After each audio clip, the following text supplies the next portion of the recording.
금년 한 해 우리 성도님들에게, 저와 여러분에게 에베네셀, 우리 하나님께서 도우시는 은혜와 복이 충만하기를 주 예수님의 이름으로 축복합니다.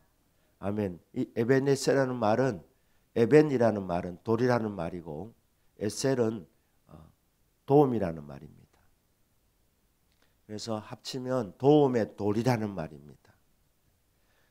사무엘이 이스라엘 백성들이 우상을 숭배하는 모습을 보면서 우리나라가 이렇게 되면 비전이 없겠다 싶어서 우상 숭배하는 그들 회개하도록 미스바에서 성회를 가지게 됩니다. 그래서 이스라엘 백성들이 모였는데 금식하며 회개하며 하나님을 바라보는 그 시간에 블레셋 군대가 쳐들어옵니다.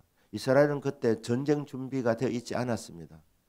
하나님 앞에 나와서 회개하고 금식하는데, 이런 금식하는데 무슨 전투력이 있겠습니까?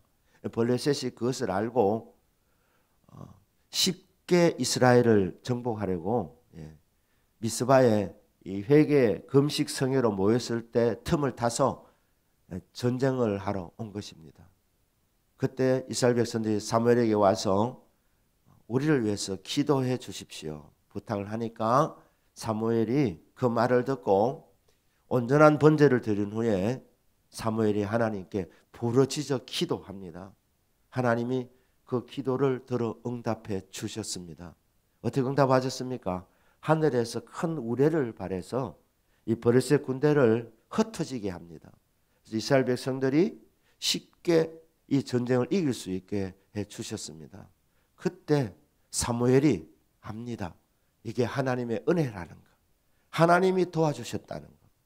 그때 영안이 열리면서 이번만 하나님이 도와주신 것이 아니라 이스라엘의 역사를 쭉 돌아보게 될 때 여기까지 하나님께서 우리를 도와주셨습니다.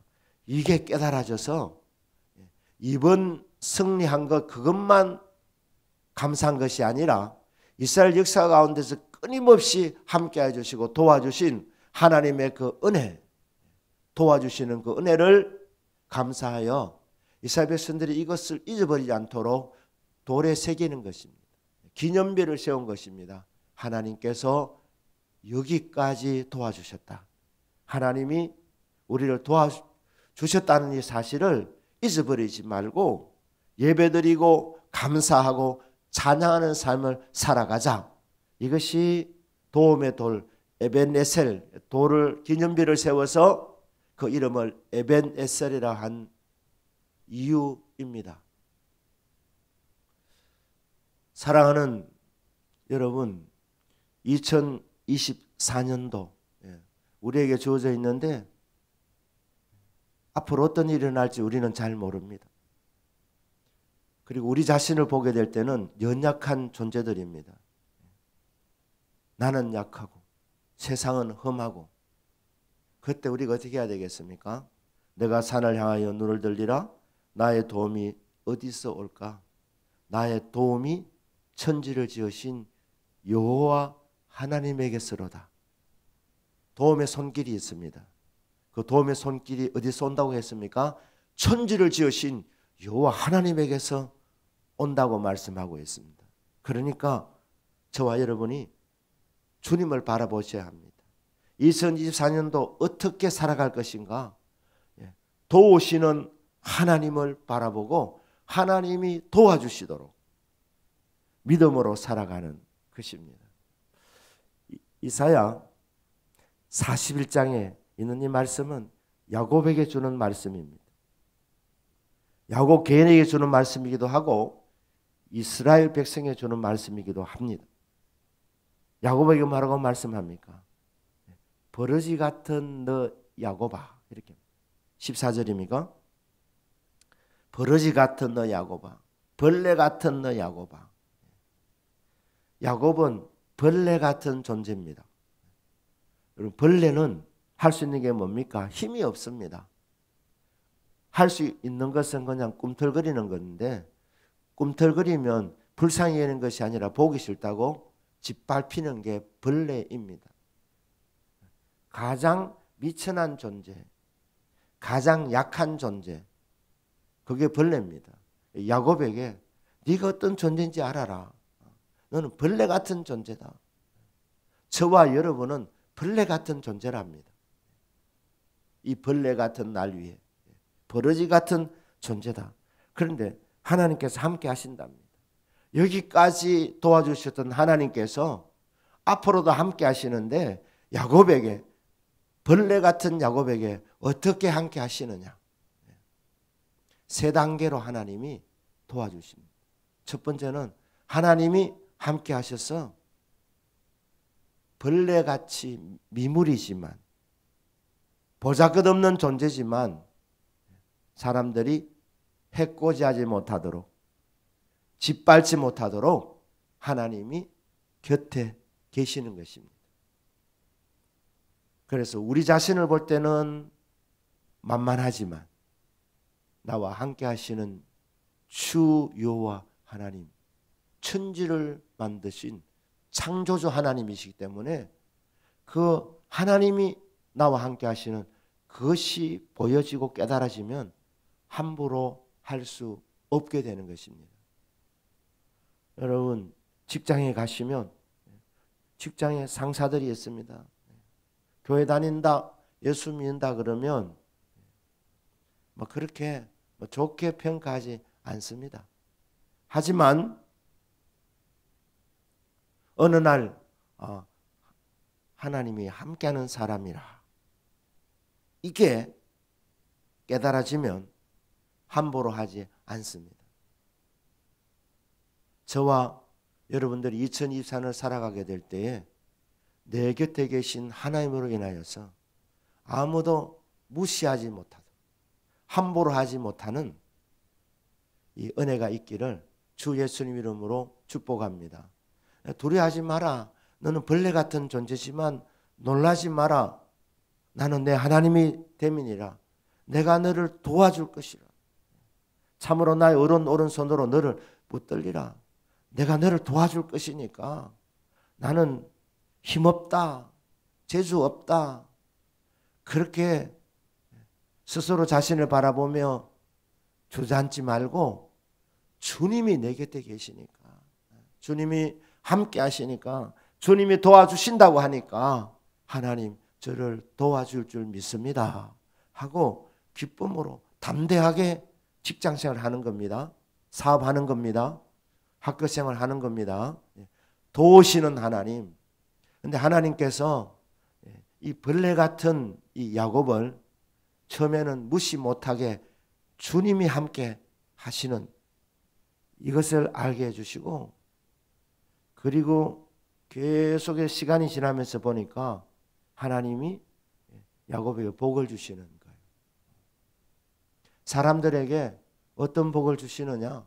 성도들에게 영권과 인권과 물권을 부어주십니다.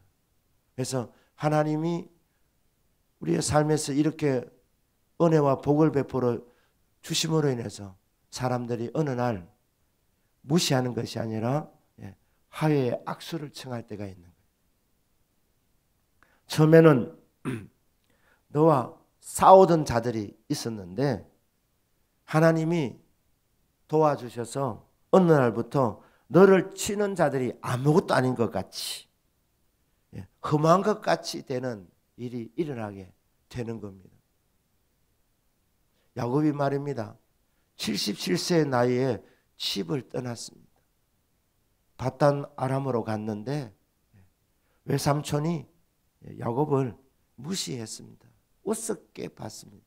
그래서 약속을 10번이나 어깁니다. 그래도 되니까. 왜? 혈혈 단신으로 왔으니까. 그리고 자기 딸 라헬을 사랑하는 그것을 알고 그것을 약점으로 삼아가지고 노동력을 착취하고 임금을 10번이나 바꿉니다. 높여준 것이 아니라 10번이나 착취했습니다. 완전히 짓밟혔습니다. 그런데 어느 날 하나님께서 그 억울하게 당하기만 하는 야곱에게 하나님께서 환상의 문을 열어주셔서 얼룩얼룩한 그 양들이 토실토실한 이 환상을 보게 되면서 외삼촌 라반에게 약하게 보이는 것들을, 얼룩얼룩한 것, 이런 것들을 저에게 주십시오. 이렇게 하니까 외삼촌이 딱 생각해 보니까 이거 뭐 병든 것, 약하게 보이는 것들, 이런 것들을 뭐 주는 거야 내가 손해가 별로 없겠구나 이렇게 하고 그렇게 하라고 했는데, 하나님이 그 보여주신 그대로 이 일을 통해서 20년 동안 불철주야 노력했던 야곱에게 하나님께서 충분하게 보상을 주신 것입니다. 그리고는 거미한장하게 하는데 외삼촌이 쫓아옵니다. 왜 쫓아옵니까? 다시 빼앗으려고. 야곱을 만만하게 보고. 아마 야곱을 해코지할 생각을 했던 것 같습니다. 아마 죽이려고 했지 않을까 생각합니다. 그런데 야곱을 만나기 전날 밤 하나님이 라반에게 나타나셔서 야곱에게 선악간 말하지 마라. 손대지 마라. 그러면 내가 너를 가만두지 않는다. 하나님께서 야곱에게 해코지하지 못하도록 하나님께서 외삼촌에게 나타난 것입니다. 해코지하지 못하게 한 것. 그리고 어떻게 합니까? 결국 화해 조약을 맺습니다. 나도 너를 공격하지 않을 거니까 너도 나를 공격하지 마라. 이제 야곱이 강한 자가 된 겁니다. 하나님이 도와주시고 도와주셔서 처음에는 우습게 여겼는데 하나님 함께하는 사람이구나. 하나님이 도와주시고 도와주셔서 영권, 힘권, 물권을 부어주셔서 이제는 만만하게 대할 수 없는 사람으로 하나님이 높여주신 것입니다. 그러니까 이래 되니까 이제 야곱이 찾아봐도 자기와 싸우는 사람들을 찾아볼 수가 없게 만들어주신 겁니다. 너를 치는 자들이 아무것도 아닌 같이 하고 화해하자 한 거예요. 화해하자. 조약을 맺자. 상호 불가침 조약을 맺자. 왜? 야곱이 20년 동안 너무 못했기 때문에. 사실 사이임에도 불구하고 정말 착취했기 때문에 야곱이 복수할 수 있는 이제 힘이 생겼기 때문에 외삼촌이 두려워하게 된 겁니다. 그래서 이제 화해하자 이렇게 얘기하는 거예요. 우리 성도님들에게 이런 은혜가 있기를 주 예수님 이름으로 축복합니다.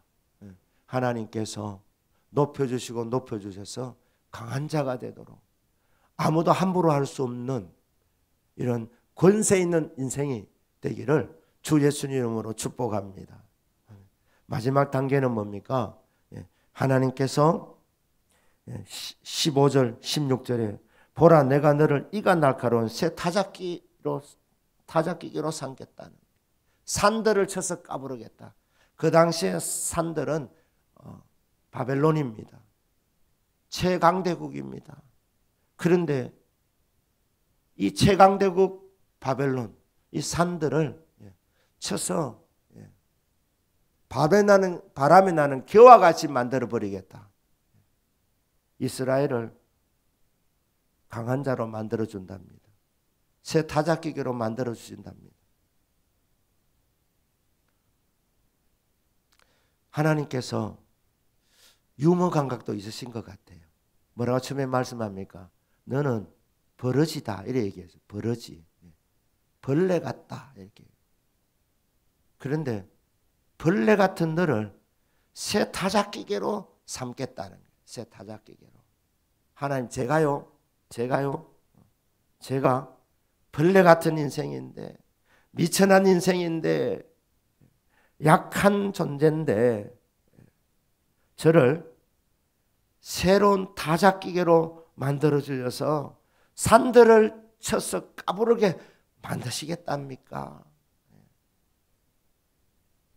하나님이 서신답니다.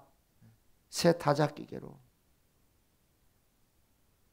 너를 축복한 자에게는 복을 내리고 너를 저주하는 자를 저주하려니 땅의 모든 족속이 너로 말미암아 복을 얻을 것이라 하신지라. 복의 근원이 되게 하신답니다. 아브라함을 어떻게 대하느냐에 의해 가지고 사람들이 복을 받고 저주를 받는다는 거예요. 아브라함의 자손 야곱, 이스라엘도 똑같다는 겁니다. 어떻게 한답니까? 너를 축복하는 자에게는 내가 복을 내릴 것이고 너를 저주하는 자를 저주하리니 땅의 모든 족속이 너로 말미암아 너와 네 자손으로 말미암아 복을 얻을 것이라 하신지라. 축복과 저주가 결정되어지는 복의 통로. 날카로운 새 타작기계로 끝까지 대적하는 자들을 바로나는 그와 같이 타작시켜버리는 새 타작기계로 만들어주시는 이것이 하나님의 도심입니다. 사랑하는 여러분, 그분이 누구십니까? 우리를 구원하신 후속자이십니다. 아들을 아끼지 아니하시고 모든 사람을 위하여 우리 모든 사람을 위하여 내주시니가 어찌 그 아들과 함께 우리에게 모든 것을 주시지 않겠느냐. 하나님이 도와주십니다. 높여주십니다. 강한 자로 세워주십니다. 우리 2024년도 한 해에 이 세 가지 은혜 하나님이 함께 주셔서 아무도 해코지하지 못하는 이 복을 받으시기를 주 예수님의 이름으로 축복합니다. 하나님께서 영권, 인권, 물권을 부어주셔서 사람들이 갈목상대하게 되는 깜짝 놀라는 대우가 달라지는 이런 복을 받게 되기를 주 예수님의 이름으로 축복합니다. 축복과 저주를 결정지어주는 심판의 도구, 축복의 도구, 새 타작기계로 서임받는 저와 여러분의 2024년 한 해가 되기를 주 예수님의 이름으로 축복합니다. 아멘. 기도하겠습니다.